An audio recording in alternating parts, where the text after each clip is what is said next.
레리 오스본 목사님이 쓰신 바벨론에서 그리스도인으로 살기라는 책을 읽으면서 다니엘의 삶에 대해서 다시 한번 생각하는 시간을 최근에 가지게 되었습니다. 다니엘과 그의 세 친구 사드락, 메삭, 아벤느고는 유다 귀족 출신으로 유다가 멸망한 후에 바벨론 포로로 잡혀갔습니다. 레리 오스본 목사님은 바벨론 포로로 잡혀갔던 다니엘과 그의 세 친구들이 하나님을 믿는 믿음을 지키는 것이 그들에게 얼마나 어려웠는가 크게 세 가지로 설명을 합니다. 우선 첫 번째로 다니엘과 세 친구들은 다 바벨론으로 갔을 때에 갈대아 사람들의 학문과 언어를 배워야 했습니다. 갈대아 사람들의 학문과 언어를 배운다라는 것은 갈대아 사람들의 학문 가운데 필수적으로 배워야 되는 것이 점성술 또는 꿈 해몽하는 것을 필수적으로 배워야 되었습니다. 점치는 방법, 쉽게 말하면 그들이 점치는 방법을 배웠다라는 뜻인데, 다니엘과 그의 세 친구들이 바벨론에서 점치는 방법을 배웠다라는 것은 하나님께 그들이 질문하고 답을 얻는 것이 아니라 악한 영, 귀신에게 질문하고 귀신에게 답을 얻는 방법을 배웠다, 바벨론의 방법을 배웠다라는 의미입니다. 두 번째로 바벨론 왕의 음식과 포도주를 마시도록 했습니다. 왕의 음식과 포도주는 말둑 신에게, 바벨론의 신인 말둑 신에게 제사를 드렸던 음식으로 어떤 면에서는 가장 좋은 음식입니다. 문제는 구약 율법에 의하면 정결하지 못한 음식을 먹는 것은 철저하게 금지되어져 있습니다. 더군다나 말뚝 신이라는 신에게 드렸던 음식을 먹는다는 것은 내가 이제 말뚝 신에게 전적으로 헌신하겠습니다, 또는 우상과 내가 하나가 되었습니다 라는 의미가 그 속에 담겨져 있습니다. 마지막으로 다니엘과 그의 세 친구들은 이름을 바꾸었습니다. 이름을 바꾸는 것이 무슨 뜻인지 알려면 이름 바꾸기 전과 바꾼 후의 뜻을 알 필요가 있습니다. 다니엘이라는 말의 뜻은 하나님께서 나의 심판자이시다. 그리고 하나냐는 여호와는 의로우시다. 미사엘은 누가 하나님인가. 마지막으로 아사랴는 여호와는 나의 도움이시다. 각각 이 네 명의 이름의 뜻을 보면 하나님을 믿는 믿음을 고백하는 이름들입니다. 그런데 이름을 바꾼 후에는 전혀 다른 의미가 되어집니다. 가령 벨드사살 같은 경우에는 벨, 말뚝신, 바벨론의 최고의 높은 신인데 벨의 왕자다, 또는 벨이 나를 보호해 준다라는 뜻입니다. 사드락은 아쿠, 달의 신인데 아쿠의 명령이다. 메삭은 누가 아쿠 신인가, 누가 달의 신인가. 마지막으로 아벤느고는 느보라는 신이 있는데 이 신은 지혜의 신으로 나는 이제 지혜의 신의 종이다, 느보 신의 종이다라는 의미를 지니고 있습니다. 저의 이름은 안성수인데 이렇게 저희 할머니가 다니시던 교회에 담임 목사님이 지어주셨는데 성수라는 말은 거룩한 물이다라는 뜻이 아니라 성수, 거룩하게 주의를 지킨다, 그런 의미로, 그러니까 앞으로 너는 평생 주의를 열심히 지켜라, 여러분 자녀들은 여러분의 이름을 따라가게 되어져 있습니다. 저는 어쩔 수 없이 평생을 주의를 거룩하게 지켜야 될 그러한 사람인데, 이게 저희 할머니가 다니셨던 교회 목사님이 너는 주의를 거룩하게 지켜라 라는 의미에서 성수라고 지어주셨습니다. 근데 제가 미국으로 이민 오면서 미국 정부에서 이제 너는 이제 미국의 사람이니까 미국식으로 이름을 가져야 된다라고 억지로 정해주었는데, 미국 정부에서 저의 이름을 억지로 정해주면서 하는 말이 뭐냐면, 너는 아시아에서 왔으니까 아시아의 신인, 너는 앞으로 부처의 왕자 또는 부처가 너를 보호해준다, 이런 이름으로 제 이름을 바꾸었다라고 생각하시면 되는 겁니다. 다니엘과 세 친구들이 이름이 불릴 때마다 원래 이름은 하나님 믿는 믿음을 고백하는 이름이었는데 바벨론에서 그들의 이름이 불릴 때마다 두 가지가 어렵습니다. 하나는 하나님의 이름을 망령되이 일컫게 되는 것이고, 또 다른 하나는 나의 이름이 불려짐으로 우상을 믿는 믿음 또는 우상의 이름이 계속적으로 이름이 밝혀진다라는 것이 그들이 바벨론에서 하나님 믿는 믿음을 지키는 것이 얼마나 어려웠는가 저희들이 짐작할 수 있습니다. 따라서 레리 오스본 목사님은 책 가운데에 오늘날 우리에게 다니엘서를 다시 읽어야 될 이유가 여기에 있다라고 말을 합니다. 다니엘서에서 우리가 절대 놓치지 말아야 되는 핵심은 지독히 불경건한 문화 한복판에서 다니엘이 어떤 삶의 본을 보여주었느냐 하는 것이다. 그것은 특히 오늘을 사는 우리에게 꼭 필요한 교훈이다. 다니엘은 지금보다 훨씬 더 악한 문화 속에서 정직하고 능력 있는 삶으로 하나님을 영화롭게 했다. 그로 인해서 천민에서 왕까지 온 국가가 살아계신 하나님을 인정하게 되었다. 다니엘은 어떻게 그런 삶을 살 수 있었을까?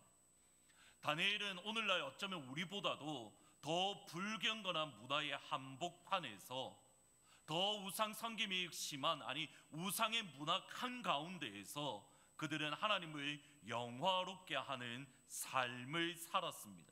천민에서 왕에게 이르기까지, 느부갓네살에게 이르기 모든 왕들이 다니엘 한 명을 통해서 살아계신 하나님, 심지어는 이렇게 고백을 합니다. 다니엘아, 내가 섬기는 살아계신 하나님이 너를 사자의 입에서 구원해 주셨느냐? 이방인의 왕의 입에서 살아계신 하나님이라는 표현이 나올 정도로 다니엘 한 명을 통해서 하나님의 이름이 영광을 받았습니다. 다니엘은 어떻게 그런 삶을 살아낼 수 있었습니까? 레리 오스본 목사님은 전에 보셨던 바벨론에서 그리스도인으로 살기라는 책에서 다니엘의 성품들, 곧 소망과 겸손과 지혜의 성품에 주목을 합니다. 여러분 이 책을 꼭, 아마 제가 알기로는 도서관에 있는 것 같은데 한번 꼭 이 책을 읽어보시면 좋을 것 같습니다. 저는 레리 오스본 목사님과 조금 다르게 다니엘의 악한 문화 속에서 정직하고 경건의 삶을 살 수 있었던, 능력의 삶을 살 수 있었던 다른 이유를 발견을 합니다. 먼저 여러분 1장을 읽어보시면 다니엘을 향한 두 가지 손이 있는 것을 보게 됩니다. 먼저 느부갓네살 왕이 다니엘에게 내밀었던 손입니다. 1장 4절과 5절에 보시면 표현을 이렇게 주어와 동사를 잘 보셔야 됩니다.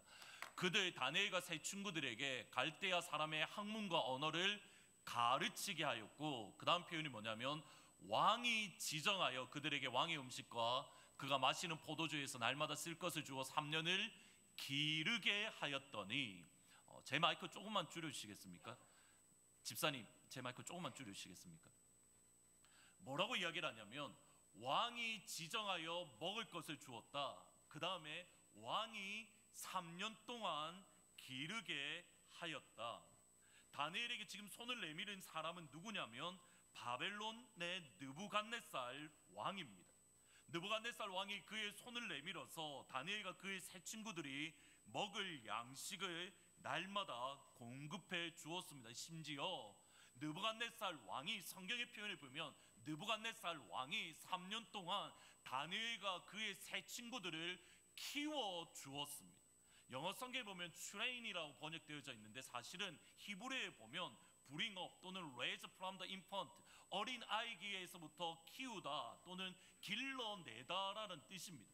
느부갓네살 왕이 다니엘과 그의 세 친구들을 키워 주었습니다. 다니엘이 향한 첫 번째 손은 누구냐면 느부갓네살 왕의 손입니다. 다니엘이 향한 두 번째 손이 동시에 있습니다. 같이 한번 읽어 보시겠습니다. 주께서 유다 왕 여호야김과 넘기심에 그가 그것을 가지고 신할 땅 자기 신들의 신전에 가져다가 그 신들의 보물 창고에 두었더라. 1장 2절에 보면, 사실 서두에 보면 이미 표현되어져 있는데 하나님께서 느부갓네살 왕에게 승리를 주셨습니다. 성경은 정확하게 이렇게 번역을 합니다. The Lord gave him victory. 하나님께서 느부갓네살 왕으로 하여금 유다 왕에 대해서 승리를 얻도록 하나님께서 그에게 주셨습니다. 그리고 성전의 기물들이 느부갓네살이 바벨론으로 가져갔는데 그 표현 역시 이겁니다. Permitted him to take some of the 그릇들, sacred object. 이 표현들이 정확하게 중요합니다. 느부갓네살 왕이 능력이 있어서가 아니라 하나님께서 느부갓네살 왕에게 승리를 주셨고, 하나님께서 성전 기물을 느부갓네살 왕의 손에 넘겨주셨고, 하나님께서 다니엘과 그의 세 친구들을 느부갓네살에게 주어서 느부갓네살이 바벨론으로 데려간 겁니다. 하나님께서 사실은 뒷면을 보면 다니엘과 그의 세 친구를 향한 하나님 아버지의 손이 그 가운데에 놓여져 있더라는 겁니다. 그러면 이 관점에서 보면 다니엘과 그의 세 친구들을 교육했던 사람은, 눈에 보이는 사람은 느부갓네살 왕이지만, 누가 다니엘과 세 친구들에게 교육을 시켜 주었습니까? 하나님께서 다니엘과 세 친구들을 교육시켜 주었습니다. 사람의 눈으로 보면 느부갓네살 왕이 다니엘과 그의 세 친구들을 키웠습니다. 그러나 믿음의 눈으로 바라보면 하나님께서 느부갓네살 왕을 통해서 다니엘과 그의 세 친구들을 키워 주셨습니다. 실제로 하나님께서 다니엘과 그의 세 친구들에게 놀라운 은혜를 주셨는데, 하나님이 이 네 소년에게 학문을 주시고, 역시 표현이 God gave, 하나님께서 주셨습니다. 그리고 특별히 다니엘에게는 지혜까지도 주셨다. God gave Daniel the special ability, 하나님께서 다니엘에게는 더 놀라운 능력을 주셨다라고 말씀하고 있습니다. 이 모든 것을 하나님께서 다니엘에게 허락해 주셨습니다. 하나님께서 다니엘에게 아낌없이 모든 것을 베풀어 주셨습니다. 하나님께서 다니엘에게 이 모든 것을 베풀어 주셨던 유일한 이유는 하나밖에 없습니다. 출애굽기 20장으로 19장 20장으로 넘어가서 하나님과 이스라엘 백성들 사이에 맺었던 언약의 관계, 다시 말하면 하나님과 이스라엘 백성들의 언약의 관계는 하나님이 아버지이시고 다니엘이 하나님의 자녀이기 때문입니다. 이 언약의 관점에서 보면 아버지이신 하나님이 아들인 다니엘을 키워주신 겁니다. 아버지이신 하나님이 아들이신 다니엘과 그의 세 친구들을 교육시켜 주셨고, 그들 가운데 먹을 것을 주셨으며, 그들이 은혜 안에서 자랄 수 있도록 그의 모든 것들을 하나님께서 공급해 주셨습니다.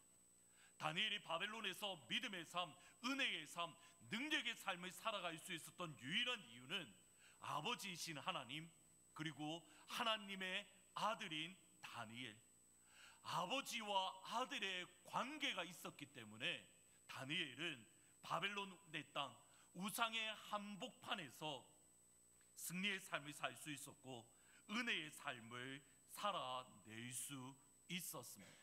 아버지인 하나님이 다니엘을 보호해 주셨고, 아버지인 하나님이 다니엘을 지켜주셨으며, 아버지인 하나님이 다니엘에게 모든 것을 공급해 주셨습니다. 더불어서 하늘의 하나님을 아버지로 섬기는 다니엘은 하늘의 아버지께 철저하게 부르짖는 기도의 사람이었습니다. 다니엘이 이 조서에 왕의 도장이 찍힌 것을 알고도 자기 집에 돌아가서는 윗방에 올라가 예루살렘을 향한 창문을 열고, 그 다음 표현이 중요합니다. 전에 하던 대로 하루 3번씩 무릎을 꿇고 기도하며 하나님께 감사하더라. 이 표현을 잘 보셔야 됩니다. He prays 3 times a day, just as he had always done. 그냥 그 시간에만 올라가서 기도한 것이 아니라 이전에 그가 하던 습관대로, 그가 하나님 앞에 나아가 하루의 문을 열고 예루살렘을 향하여 하루 3번씩 하던 기도의 습관을 쫓아 다니엘은 하나님 앞에 끊임없이 기도했던 기도의 사람이었습니다. 다니엘이 우상의 무다 한복판에서 정직하고 능력 있는 삶을 살 수 있었던 것은 두 가지입니다. 하나님의 아버지 되심, 그리고 그의 아들의 부르짖음. 아버지 되심과 부르짖음, 이 두 가지가 다니엘로 하여금 승리의 삶을 살게 해주었고, 이것은 오늘날 저와 여러분에게 있어서도 동일하게 적용이 되어집니다. 8장 14절과 15절 말씀 같이 한번 한 목소리로 믿음으로 고백하십니다. 무릇 하나님의 영으로 인도함을 받는 사람은 종의 영을 받지 아니하였고 양자의 영을 받았으므로 아빠 아버지라고 부르짖느니라. 그리스도 예수 안에는 정죄가 없습니다. 그리스도 예수님 안에 있는 생명의 성령의 법이 죄와 사망의 법에서 자유를 주셨습니다. 이 모든 것을 하나님 아버지께서 행해 주셨습니다.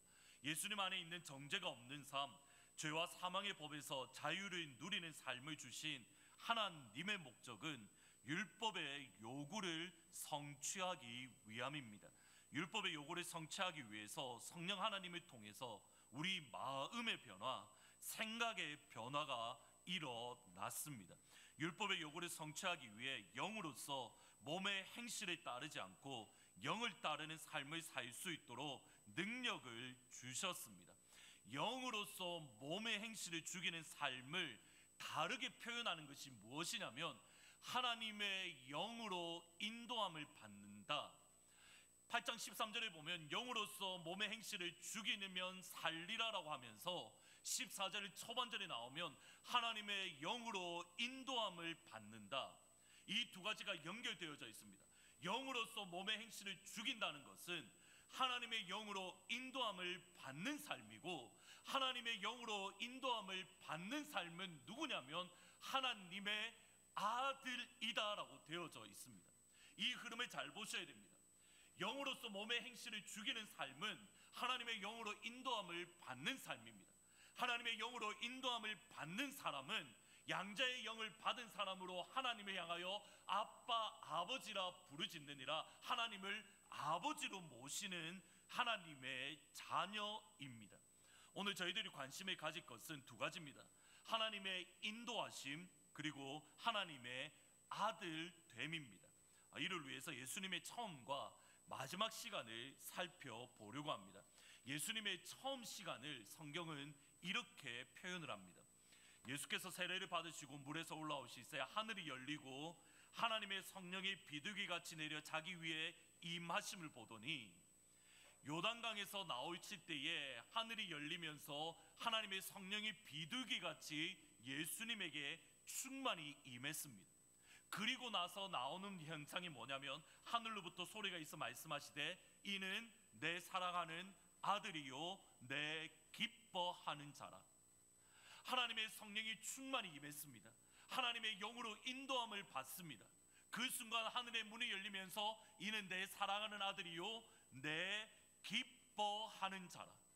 하나님의 성령이 충만히 임재했을 때에 하나님의 성령의 인도함을 받는 동시에 하나님이 기뻐하시는 하나님의 아들이심이 그 요단강가에서 공적으로 선포가 되어졌습니다. 이제부터 잘 보셔야 됩니다. 하나님의 영으로 인도함을 받습니다. 이는 내 사랑하는 아들이요 내 기뻐하는 자라. 하나님의 아들로 공적으로 선포되어졌습니다. 하나님의 영으로 인도함을 받는 하나님의 기뻐하시는 하나님의 아들인 예수님이 처음 대면하는 것이 무엇이었습니까? 사실 이것을 알면 저희들은 큰 충격에 빠지게 됩니다. 누가복음 4장 1절 말씀입니다. 예수께서 성령의 충만함을 입어 요단강에서 돌아오사 광야에서 40일 동안, 그 다음 표현을 보셔야 됩니다. 성령 하나님의 이끌리어 마귀에게 시험을 받더라. 여기서 성령 하나님의 이끌림을 받다라는 이 말이 로마서 8장 14절에 하나님의 영으로 인도함을 받는다, 인도함을 받는다는 말과 정확하게 같은 헬라어 단어입니다. 보셔야 됩니다. 지금 이 순간 누가복음 4장 1절에 성령 하나님의 충만함을 받고 이는 내 사랑하는 아들이요 내 기뻐하는 자라는 음성을 듣고 예수님이 성령 하나님의 인도함을 받게 되었습니다. 그 첫 번째가 무엇입니까? 마귀에게 시험을 받으시더라. 성령의 충만함을 받아서 성령 하나님의 인도함을 받고 이는 내 사랑하는 아들이요 내 기뻐하는 자라는 주의 음성을 들었는데, 그 첫 번째 모습이 무엇이냐면 성령 하나님의 인도함을 받아서 마귀에게 시험을 받으시더라. 저는 중학교 때와 고등학교 때에 교회 선생님에 따라서 한밤중에 산에 올라가서 한 주에 한 번씩 꼭 철야 기도를 꼭 했습니다. 주로 화요일 날 기도원에 산에 그냥 이렇게 건물이 아니라 산에 올라가서 기도를 했는데 어린 마음에 정말 가기 싫었습니다. 대학원 때까지 계속 갔는데 전도사 생활을 할 동안 계속 갔었는데 정말 가기 싫었습니다. 왜 그렇게 이렇게 화요일만 되면 이상하게 몸이 으시시하고 안 나던 기침도 막 콜록콜록 나고 안 아픈 머리도 막 아프고 어떤 식으로도 화요일날 기도원 가기 싫어서 온갖 핑계를 다 대고 있었습니다. 근데 감사하게도 그렇게 가기 싫었던 기도원인데 저를 가르치셨던 분이 워낙 무서우셔서 이렇게 카리스마가 정말 좋으셔서 안 가면 안 되는 상황이었기 때문에 억지로 갔는데, 근데 감사한 거는 그겁니다. 정말 가기 싫은 기도원이었는데 기도원에 올라만 가면 은혜를 받고 힘을 얻고 위로받고 능력을 얻고 돌아왔습니다. 이때의 저의 별명이 뭐냐면 달덩이였습니다. 오해하시면 안 됩니다. 지금은 너무 건강해서 달덩이인데 그때는 날씬했습니다. 제가 그래서 다음에 한국을 방문하면 증빙 서류를 꼭 가져오려고 하는데, 그때 날씬했는데 달덩이라고 불릴 정도로 이렇게 제가 얼굴이 너무 환했습니다. 항상 웃고 있었고 항상 기쁨이 제 얼굴을 보면 저는 화를 내고 있는데, 이런 경험도 있습니다. 제가 너무 화가 나서 화를 내고 있는데 옆에 있는 그 아이가, 제 친구가 하는 말이 뭐가 그래 좋아서 웃고 있냐고. 저는 화를 내는데 상대방은 제가 웃고 있고 행복한 얼굴로 이야기를 하고 있더라는 겁니다. 그때만큼 제가 은혜를 많이 받고 은혜 속에서 살던 때가 사실은 극히 드물었던 것 같습니다. 너무 행복했습니다. 그런데 기도원에 올라가서 특별히 은혜를 많이 받은 날이 있습니다. 또는 하나님의 정말 놀라운 기적을 경험할 때가 종종 있습니다. 기도하는 우리의 자리에는 너무 날씨가 좋은데, 달이 보일 정도로 날씨가 좋은데 그 주위에 내려오는 길에 보면 비가 억수같이 쏟아져서 이렇게 내려가지 못하고 옷이 다 젖을 정도로 비가 억수같이 쏟아진다든지, 아니면 정말 심각한 병에 걸리셨던 분들이 주님의 이름으로 기도하는 시간 동안 치료되고 회복되는 일들이 수없이 많이 일어났습니다. 어떤 한 분은 이렇게 소변을 누지 못하는 분이 계신데 기도하면 잠깐만요, 저 잠깐 화장실 갔다 올게요 가고, 배가 이만큼 나오셨던 분이 기도하는 때마다 화장실 다녀와서 그것이 다 치료되는 일들, 수없이 많은 기적들의 역사들을 경험을 했습니다. 문제는 뭐냐면 이겁니다. 그러한 기적들과 그러한 은혜들을 경험하고 집으로 딱 돌아가면 무엇이 기다리고 있냐면 이제 소천하신 저희 아버지가 밤새도록 약주를 드시고 집을 엉망으로 만들어 놓으신 겁니다. 평상시에 약주를 안 드시다가 제가 기도하러 간 순간은 약주를 드시는 겁니다. 하나님 앞에 은혜를 받고 돌아오는 순간 어느 누군가가 너무 친한 사람들인데 제 마음을 끌고서 제가 가지고 있던 은혜를 모두 다 쏟아 붓게 만드는 일들이 종종 있습니다. 기억하셔야 됩니다. 우리가 성령이 충만하고 우리가 은혜로 충만할 때에 여러분이 하나님 앞에 나와 기도하고 응답받고, 또는 여러분의 기도함으로 여러분의 가운데 하나님께서 여러분의 마음을 만져주실 때에 저와 여러분이 겪게 되는 첫 번째는 무엇이냐면, 성령 하나님의 이끌리어 무엇을 받는다고요? 마귀에게 시험을 받더라. 마귀의 유혹을 받게 되어져 있습니다. 이때에 여러분의 반응이 중요합니다. 성령 하나님에 이끌려서 마귀에게 시험을 받으실 때에 마귀가 예수님을 향한 유혹의 핵심이 무엇입니까? 몇 번 말씀드렸다시피 하나님의 말씀을 따라 살지 마라. 하나님의 소명에 따라 살지 말고 너희의 마음대로 네가 하고 싶은 대로, 바울의 표현을 빌리면 육신을 따라서 사는 삶을 살라는 것이 마귀의 유혹입니다. 도리떡이 되게 해라. 아무 문제가 없습니다. 높은 곳에서 뛰어내려라. 아무 문제가 없습니다. 마귀에게 절하면 내가 모든 영광과 천하의 모든 것들을 너에게 주리라. 윤리적으로 문제되는 것이 없습니다. 그러나 이 모든 것들은 육을 따라 살아가는 삶이라는 겁니다. 우리가 성령 하나님의 인도함을 받는다는 것은 어떤 면에서는 불편한 삶입니다. 성령 하나님의 인도함을 받아 사는 삶은 힘든 삶입니다. 왜냐하면 세상 모든 사람들은 아무렇지도 않게 하는 것이 성령 하나님의 인도함을 받는 그 순간 나 역시 아무렇지도 않게 할 수 있는 것이 아니기 때문입니다. 모든 사람들은 그 정도는 괜찮다고, 그 정도는 해도 상관없다고 하는데 내 속에 계신 성령 하나님, 나의 삶을 이끌어가는 성령 하나님은 아니라고. 그가 하나님이 기뻐하는 삶 아니라고.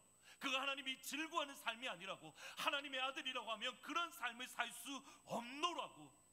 우리의 속사람 가운데에 우리의 영혼의 믿음의 양심을 아프게 만듭니다. 그러기에 그 다음에 잘 들으셔야 됩니다. 세상과 다른 삶을 살기 때문에 세상에서 그리스도인은 항상 환난과 고난과 어려움을 겪습니다. 저희도 오늘은 있지는 않았지만 18절부터 계속적으로 읽어보시면 피조물이 고난을 당한다고 합니다. 하나님의 아들들도 고난을 당한다고 합니다. 그로잉이라고 표현을 합니다. 비명을 지치고 비명을 지르고 아파하고 괴로워하고 힘들고 눈물을 흘리는 것, 하나님의 자녀로서 우리의 모습입니다. 그러나 세상 가운데서 그리스도인이 환난을 당합니다. 그러나 그리스도인은 담대합니다. 왜냐하면 성령 하나님의 인도함을 받는 저와 여러분에게 주어진 권세가 있기 때문입니다. 로마서 8장 15절 말씀 다 같이 믿음으로 한 목소리로 선포하십니다. 너희는 다시 무소하는 종의 영을 받지 아니하였고 우리가 아빠 아버지라고 부르짖느니라. 단순히 성령 하나님의 인도함을 받기 때문에 하나님의 아들로서 세상의 고난을 받고 세상의 환난을 경하고 세상에서 불이익을 겪고 세상에서 어려움을 겪는다 하더라도 그것이 끝이 아니라, 그럼에도 불구하고 저에게 주어진 특권은 여기까지입니다. 양자의 영을 받았으므로 우리가 아빠 아버지라고 부르짖느니라. 양자의 영을 받은 그리스도인, 하나님의 성령이 우리 안에 있기에 예수 믿는 저와 여러분만이 할 수 있는 특권, 예수 믿는 저와 여러분이 가지고 있는 권세가 이것입니다. 아빠 아버지라고 부르짖느니라. 아빠라는 이 단어는 아버지 되시는 하나님과 친밀함을 나타내는 단어입니다. 아빠라는 단어가 사용되어질 때 항상 부르짖다라는 단어와 같이 사용되어집니다. 하나님이 향하여 아빠 나를 살려주십시오, 아빠 하나님 나를 불쌍히 여겨주십시오, 아빠 하나님 나를 지켜주십시오, 아빠 하나님 나를 구원해 주십시오. 우리가 환난과 어려움 가운데 있을 때에 아빠 아버지 나를 살려달라고 부르짖는 그 아버지가 저와 여러분에게 있다라는 사실입니다.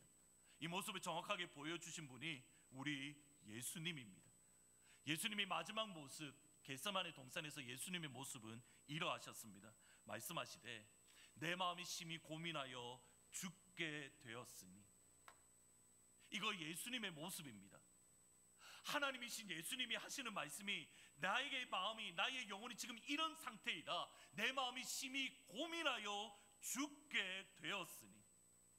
한국식 표현을 좀 빌리면 이렇습니다. 지금 내 영혼이 죽을 만큼 슬프다, 지금 내가 죽을 만큼 괴롭다, 내가 지금 죽을 만큼 아프다. 이게 헬라어의 정확한 표현입니다. My soul is sorrowful even to the death. 죽음에 이르기까지 지금 내 영혼이 너무 슬프다, 죽을 만큼 아프다. 하나님의 아들이신 예수님이 이 땅을 살아가시면서 죽을 만큼 아프셨다고 한다면, 양자인 저희들이 이 땅을 살아가면서 겪게 될 아픔들, 우리가 겪게 될 눈물들, 우리가 겪게 될 슬픔들, 하나님이신 예수님께서 제자들에게 나를 위해서 기도해달라고 부탁을 하십니다. 십자가는 예수님에게도 죽을 만큼 어려웠습니다. 십자가는 예수님에게도 죽을 만큼 슬프셨고, 십자가는 예수님에게도 죽을 만큼 힘들어 하셨습니다. 믿어지십니까? 하나님이 기뻐하시는 아들입니다. 하나님이 기뻐하시는 아들입니다. 성령 하나님의 인도함을 변함없이 받았습니다. 근데 그 마지막 모습이 이겁니다. 내 영혼이 죽을 만큼 아프다. 하나님을 한 번도 하나님의 뜻을 거역한 적이 없은, 하나님의 말씀에 100% 순종하신 하나님의 아들이 마지막 모습이 이겁니다. 내 영혼이 죽을 만큼 아프다, 내 영혼이 죽을 만큼 괴롭다. 여기에 그리스도인의 승리의 비결이 숨어 있습니다. 예수님은 어떻게 고난의 장과 십자가의 길을 걸어가셨습니까? 이르시되 아빠 아버지, 아버지께는 모든 것이 가능하오니 이 잔을 내게서 옮기시옵소서. 그러나 나의 원대로 마옵시고 아버지의 뜻대로 하옵소서. 예수님이 그 길을 걸어가실 수 있었던 이유는 딱 하나밖에 없습니다. 아빠 아버지. 예수님이 죽을 만큼 괴로우셨던 슬픔을 이기셨던 방법 하나밖에 없습니다. 아빠 아버지. 예수님이 죽을 만큼 괴로우셨던 그 눈물을 이겨낼 수 있었던 방법 하나밖에 없습니다. 아빠, 아버지. 여전히 십자가는 앞에 놓여져 있습니다. 여전히 고난의 자는 그 앞에 놓여져 있습니다.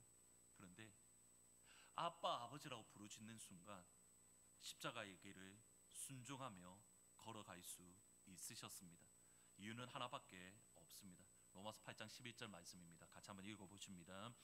예수를 죽은 자 가운데서 살리신 이의 영이, 그리스도 예수를 죽은 자 가운데서 살리신 이가 너희가 안에 거하시는 그의 영으로 말미암아 너희 죽을 몸도 살리시리라. 순서를 잘 보셔야 됩니다. 예수님이 아빠, 아버지, 나 너무 힘듭니다. 아빠, 아버지, 나 너무 아픕니다. 아빠, 아버지, 나 너무 어렵습니다 라고 기도할 때에 하나님께서 예수님에게 보여주시는 것이 무엇이냐면 예수를 죽은 자 가운데서 살려주시는 이, 예수를 죽은 자 가운데서 살려주시는 생명의 성령의 하나님, 지금까지 인도하셨던 성령 하나님이 죽은 자 가운데서 살리시는 성령 하나님이심을 예수님은 바라보게 되신 겁니다. 그 다음을 보셔야 됩니다.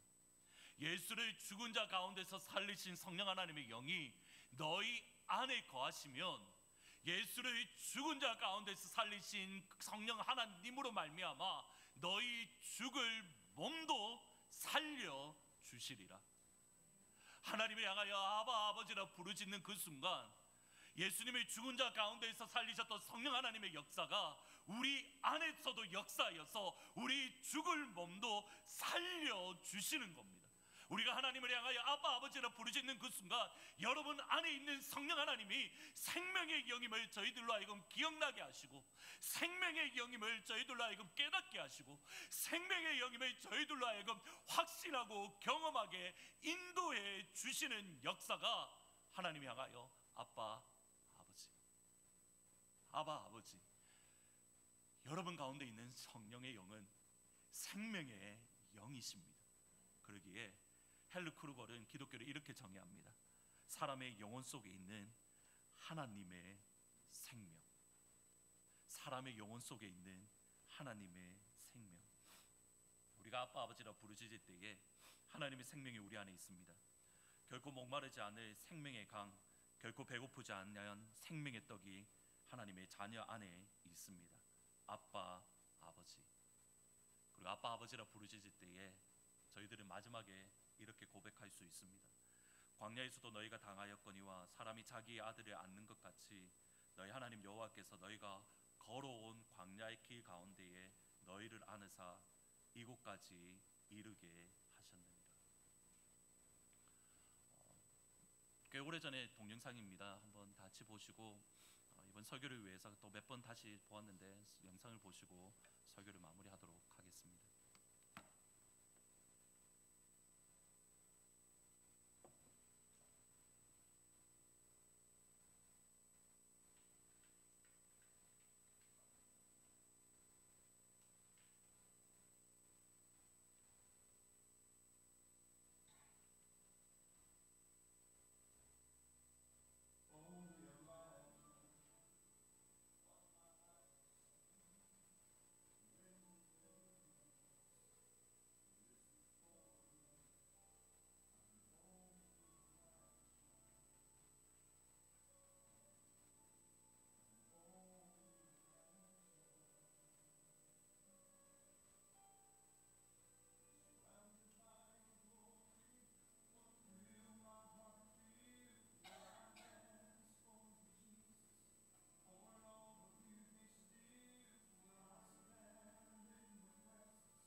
아들이 보스턴 마라톤을 비롯해서 철인 3종 경기를 완주할 수 있었던 이유는 하나밖에 없습니다. 자신의 힘이나 능력이 아니라 온전히 아버지의 힘과 아버지의 능력이었습니다. 그가 한 것은 아버지가 이끌어가는 보트 위에서 앉아 있었던 것들, 아버지가 운전하는 자전거 앞에 앉아 있었던 것들, 아버지가 밀어주는 휠체어 앞에 앉아 있었던 것들, 그리고 그 모든 것의 첫 시작은 아버지 달리고 싶습니다 라고 했던 말 첫마디입니다. 하나님을 아빠 아버지라고 부르짖으면 우리에게 이 역사가 일어날 줄 믿습니다.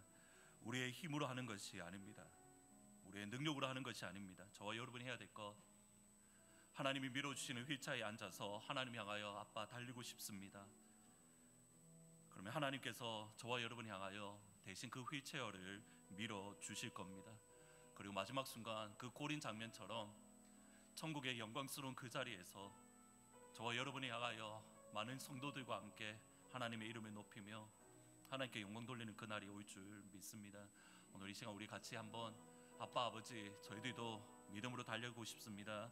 저희들도 믿음의 길을 걷고 싶습니다. 같이 말씀을 생각하시면서 그 선하님의 고요에 감사하여 놀라운 평화를 누리며 찬양합니다.